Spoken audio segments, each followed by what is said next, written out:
প্রিয় শিক্ষার্থীরা, তোমরা কেমন আছো? আশা করছি তোমরা সবাই ভালো আছো। তোমাদেরকে সমাসের দ্বিতীয় পর্বে স্বাগতম।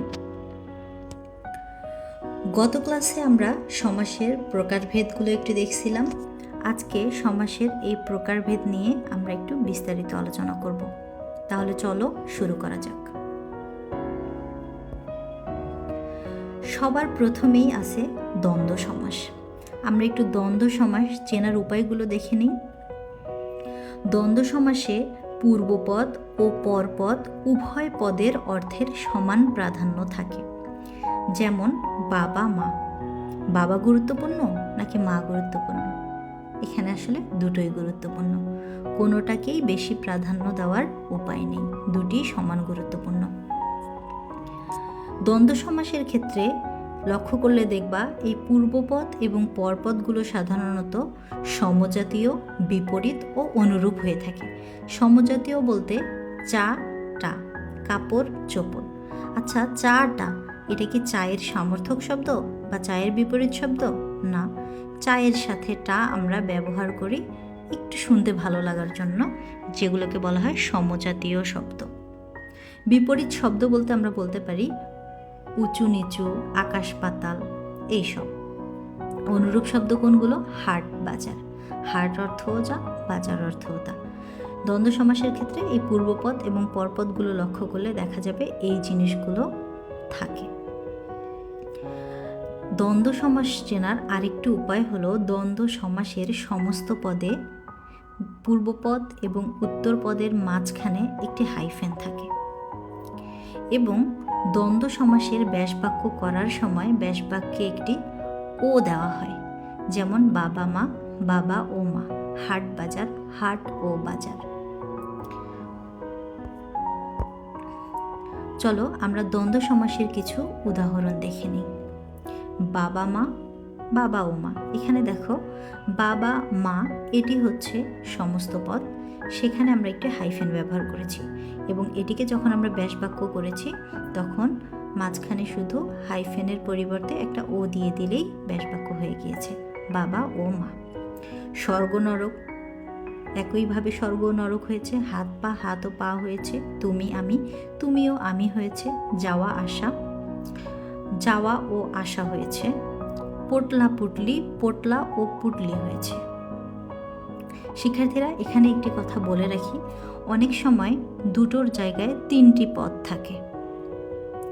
যেমন তুমি আমি সে। তো সেক্ষেত্রে তোমরা শেষের যে হাইফেন থাকবে সেখানে একটি ও বসিয়ে দিবা। যেমন তুমি আমি ও সে। দ্বন্দ্ব সমাসের আরেকটি গুরুত্বপূর্ণ বিষয় হচ্ছে অলুক দ্বন্দ্ব সমাস। অলুক দ্বন্দ্ব সমাসে দেখা যাবে পূর্বপদ এবং পরপদে যে বিভক্তিটা থাকে সেই বিভক্তিটা আসলে লোপ পেয়ে যায় না, বিভক্তিটা থেকে যায়। সেগুলোকে আমরা বলবো অলুক দ্বন্দ্ব সমাস। তাহলে যে দ্বন্দ্ব সমাসে পূর্বপদ এবং পরপদের বিভক্তি রয়ে যায় তাকে আমরা অলুক দ্বন্দ্ব সমাস বলবো। যেমন উদাহরণটি দেখলে একটু বিষয়টা সহজ হবে। যেমন দেখো হাতে কলমে, এটিকে যখন আমরা ব্যাসবাক্য করেছি হাতে ও কলমে লিখেছি। এখন ব্যাসবাক্যে হাতে ও কলমে এবং সমস্ত পদে হাতে ও কলমে দুটোতেই এ বিভক্তি ছিল এবং সেটি রয়ে গিয়েছে, তাই এটিকে আমরা বলতে পারি অলুক দ্বন্দ্ব সমাস। এবার চলো আমরা কর্মধারয় সমাসটা একটু দেখে নিই। কর্মধারয় সমাসে কি হয়? কর্মধারয় সমাসে পরপদের অর্থ প্রাধান্য পায়। দ্বন্দ্ব সমাসে পূর্বপদ পরপদ দুটিরই অর্থের প্রাধান্য ছিল, কিন্তু কর্মধারয় সমাসে শুধুমাত্র পরপদের অর্থ প্রাধান্য পাবে। কর্মধারয় সমাস চেনার উপায় দেখে নিই। পরপদটা প্রাধান্য পাবে এবং সেখানে দেখা যাবে অবশ্যই বিশেষণ থাকবে, আর ব্যাসবাক্য যে দিয়ে করতে হয়। তাহলে আমরা এই বৈশিষ্ট্যগুলোকে মাথায় নিয়ে এই উদাহরণগুলো একটু দেখার চেষ্টা করি। দেখো, খাস জমি। এখানে জমিটি গুরুত্বপূর্ণ। এখন তারপর জমিটি খাস না অন্য কিছু সেটা পরবর্তী বিষয়। আর আমরা বলেছিলাম যে অবশ্যই বিশেষণ থাকবে। এখানে জমিটা কেমন জমি? খাস জমি। খাস দিয়ে জমিটার একটা অবস্থা প্রকাশ করতেছে, তাই এখানে শুরুতে বিশেষণ রয়েছে। আর আমরা যেটা বলেছিলাম, এখানে ব্যাস বাক্যে যে দিতে হয়, যেমন খাস যে জমি। একইভাবে পরবর্তী উদাহরণগুলোও হবে বেগুন ভাজা, ভাজা যে বেগুন, চিত সাঁতার, চিত যে সাঁতার, আলু সিদ্ধ, সিদ্ধ যে আলু, চালাক চতুর, যে চালাক সে চতুর, শান্তশিষ্ট, যে শান্ত সে শিষ্ট। কর্মধারয় সমাসকে আবার কতগুলো ভাগে ভাগ করা হয়েছে।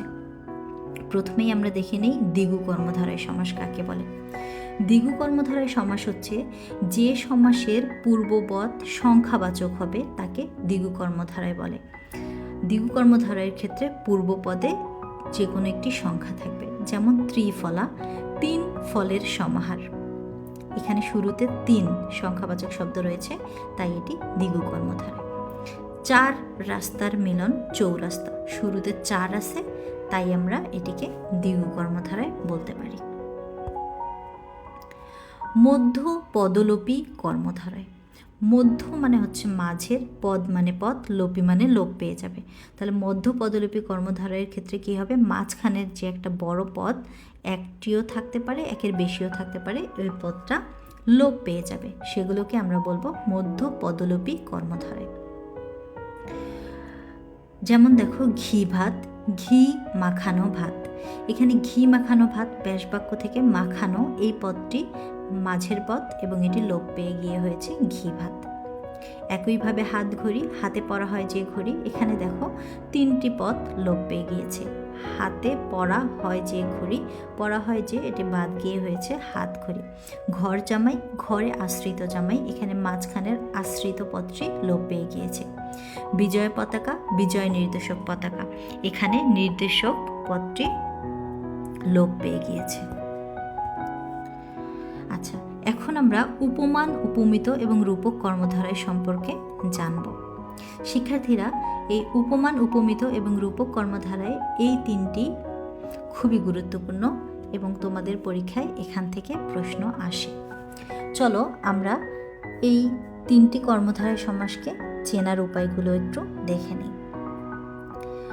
এই 3টি কর্মধারয় সমাসকে চেনার জন্য প্রথম যে উপায় সেটি হলো এখানে তুলনা বোঝাবে।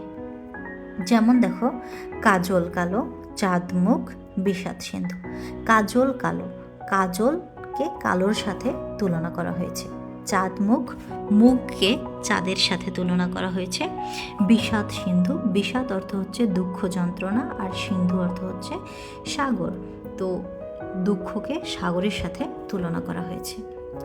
এখন দেখো, এখানে 3টিতেই তুলনা বুঝাইছে। এখন আমরা দেখব কোন তুলনাগুলো সম্ভব এবং কোন তুলনাগুলো অসম্ভব।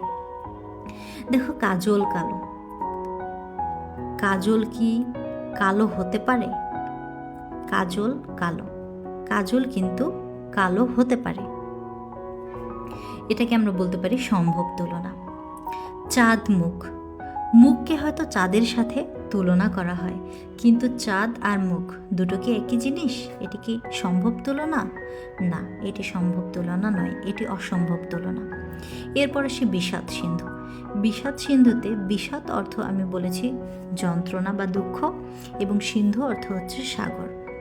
আচ্ছা, যন্ত্রণা, সাগরের সাথে যন্ত্রণাকে তুলনা করা হয়েছে, কিন্তু তাই বলে যন্ত্রণা আর সাগর দুটো কি একই জিনিস? না, এটিও হচ্ছে অসম্ভব তুলনা। এখন দেখো, প্রথমটি ছিল সম্ভব তুলনা, যেটি সম্ভব তুলনা সেটি হবে উপমান কর্মধারয় সমাস, এবং এরপর আমরা দুটি পেলাম অসম্ভব তুলনা। এখন অসম্ভব তুলনার মধ্যে দুটোই যেহেতু অসম্ভব তুলনা, এখন আমাদের খেয়াল করতে হবে কোনটি দৃশ্যমান এবং কোনটি অদৃশ্যমান। দেখো, চাঁদ মুখ, এখানে চাঁদ এবং মুখ দুটোকেই দেখা যায়, আমরা মুখও দেখতে পাই, চাঁদও দেখতে পাই। যেহেতু এটি অসম্ভব তুলনা হওয়ার পরেও দৃশ্যমান, তাই আমরা এটিকে বলবো উপমিত কর্মধারয় সমাস। এরপর তোমরা দেখো বিষাদ সিন্ধু। বিষাদ মানে যন্ত্রণা, সিন্ধু মানে সাগর। তো এখানে কি হলো, এটি অসম্ভব তুলনা, কিন্তু বিষাদ, যন্ত্রণা কি দেখা যায়? যন্ত্রণাকে তো দেখা যায় না। সিন্ধু, সাগরকে দেখা যায়। তো এখানে আমরা কি পেলাম? অসম্ভব তুলনা আর অদৃশ্যমান, কারণ আমরা যন্ত্রণাকে দেখতে পাই না, তাই এটি হবে রূপক কর্মধারয় সমাস। শিক্ষার্থীরা, এখানে আরও কিছু উদাহরণ দেওয়া আছে, এগুলো দেখলে আশা করছি তোমাদের জন্য বিষয়টি বুঝতে আরও সহজ হবে। উপমান কর্মধারায় আমরা কি দেখছিলাম? উপমান কর্মধারায় আমরা দেখছিলাম যে এখানে তুলনা বোঝাবে এবং তুলনাটা হবে সম্ভব তুলনা। যেমন দেখো, অরুণ রাঙা, অরুণের ন্যায় রাঙা, আসলে অরুণের মতো রাঙা হতে পারে। তুষার শুভ্র, তুষার সাদা, শুভ্র অর্থও সাদা, তুষার তো সাদা হয়, তো এটাও আসলে সম্ভব তুলনা, তুষারের ন্যায় শুভ্র। এরপর আমরা উপমিত কর্মধারয় সমাসে দেখি। উপমিত কর্মধারয় সমাসে দেখো, এখানে আমরা বলেছিলাম যে তুলনাটা অসম্ভব হবে কিন্তু দেখা যাবে। দেখো, সিংহ পুরুষ, একজন পুরুষ যদি শক্তিশালী হয় তাকে সিংহের সাথে তুলনা করা হয়, তাই বলে সিংহ আর পুরুষ দুটো তো এক জিনিস নয়। এখানে দেখো, আমরা সিংহ এবং পুরুষ দুটোকেই দেখতে পাই, তাই এটি হবে উপমিত কর্মধারয় সমাস। পদ্ম আখি, আখি পদ্মের ন্যায়, পদ্ম অর্থ হচ্ছে পদ্মফুল আর আখি অর্থ হচ্ছে চোখ। তো চোখ আর পদ্ম, চোখকে পদ্মের সাথে তুলনা করা হলেও চোখ এবং পদ্মফুল দুটো কিন্তু এক জিনিস নয়, কিন্তু আমরা চোখ এবং পদ্মফুল দুটোকেই দেখতে পাই, তাই এটি হবে উপমিত কর্মধারয় সমাস। এরপর আসি রূপক কর্মধারয় সমাস। রূপক কর্মধারয় সমাসে দেখো, মন মাঝি, মন মাঝি দুটো কি একই জিনিস? দুটো একই জিনিস নয়, তাই এই তুলনাটা হচ্ছে অসম্ভব তুলনা। আমরা মাঝিকে দেখতে পেলেও মনকে দেখতে পাই না, অদৃশ্য, মন অদৃশ্য, এই কারণে এটি হয়েছে রূপক কর্মধারয় সমাস। শোকানল, শোক অর্থ হচ্ছে দুঃখ, অনল অর্থ হচ্ছে আগুন। শোক আর আগুন দুটো এক জিনিস নয়, এটি অসম্ভব তুলনা, এবং আগুন দেখতে পেলেও শোককে আমরা দেখতে পাই না, এটি অদৃশ্য, তাই আমরা এটিকে রূপক কর্মধারয় সমাস বলতে পারি। একইভাবে প্রাণ পাখি, প্রাণ পাখি, প্রাণকে পাখির সাথে তুলনা করা হলেও প্রাণ এবং পাখি দুটো এক জিনিস নয়, তুলনাটা অসম্ভব তুলনা, এবং আমরা পাখিকে দেখতে পেলেও প্রাণকে দেখতে পাই না, তাই এটিকে আমরা বলবো রূপক কর্মধারয় সমাস।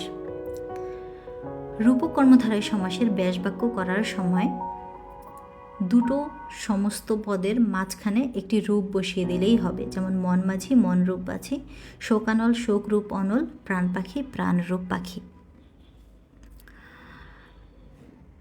এবং উপমান এবং উপমিত কর্মধারয় সমাসে ব্যাস বাক্য করার সময় শেষে ন্যায়যুক্ত করে দিতে হয়, তাহলে এই ব্যাস বাক্য হয়ে যায়। তাহলে শিক্ষার্থীরা, আজকের পাঠ আমাদের এই পর্যন্তই ছিল। পরবর্তী পাঠ দেখার জন্য আমন্ত্রণ রইল। সেই পর্যন্ত ভালো থেকো, সুস্থ থেকো, আল্লাহ হাফেজ।